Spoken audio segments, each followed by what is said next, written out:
Hey guys, BTR Plumbing here, and today I am here with my 1999 Kohler Highcrest toilet. This fixture actually came from a Wendy's that was being renovated. I also got, I think, like 2 Highcliffe Ultras along with this, which is pretty cool. I haven't checked the dates on them yet, so I don't know when they were manufactured. Unlike most Highcrests, this one does not have the date stamped on the back or underneath the side or anywhere like that. It's actually stamped underneath the base. And also, it has a little bit of damage here. It looks like when they cut those bolts out, they completely destroyed the glaze there, which I've never really seen that happen. I have, but not that bad. This side's a lot better, but I believe I either have it on a 1.0 or 1.28 diaphragm. I believe it might be just 1 gallon because the flush is pretty short, but I do have the pressure turned all the way up on this, so it has a nice flush. This is a church seat, but as y'all can see, the logo's kind of rubbed off there a little bit, but here is a flush with the pressure turned all the way up. See, as y'all can see, the flush is pretty short, but even though it's short, again, I really like that it swirls. It's not every day you see a Kohler Highcrest that swirls, and most of them usually don't, unless they're on extremely high pressure, but even then, sometimes they don't always swirl. But here's another flush.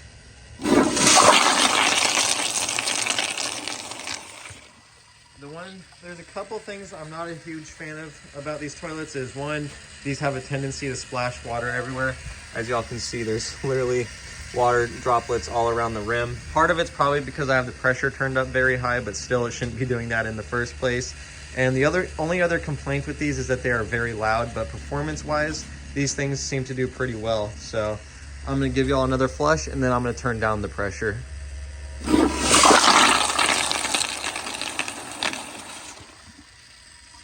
Alrighty, now I'm gonna see if I can go ahead and turn down the pressure here some, or at least quite a bit so it don't swirl, but all right, let's see how this does.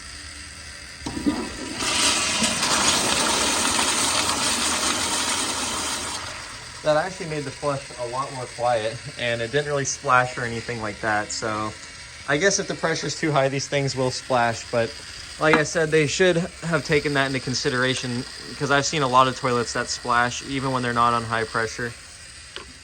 But I just turned the pressure back up a little more, so let's give it another flush. It'll probably be louder, but I don't think it's quite enough to make it swirl.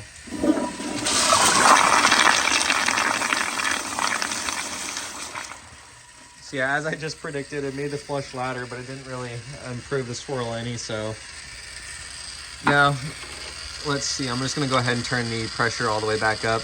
And it's been in the 40s and 50s lately, but I think next week it's gonna start getting down into the 20s again. So I'll probably make a couple flushometer videos while it's still kind of warm outside, and then it'll have to wait again. And that's why I haven't been uploading as often either, as I haven't been able to get around to making videos just because it's been cold.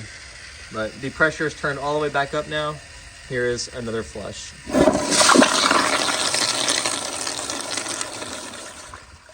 So obviously there's a water line in here, but there's also a bunch of scratches down at the bottom of the trapway. So I'm sure this thing has been clogged before and it's been snaked, because usually that's where those scratches come from, unless something was dropped down in there. But other than the scratches and minerals in the bowl and the damage to the glaze there, this thing is in fairly good shape.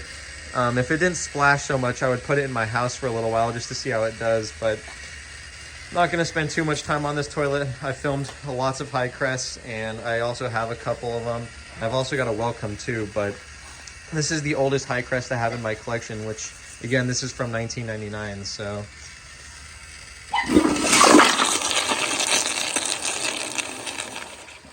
These definitely aren't the most siphonic toilets either. You have to bucket flush it with a lot of water to get them to siphon.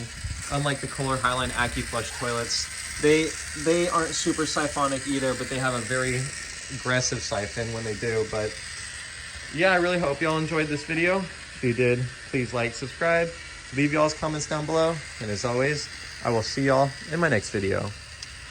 Bye.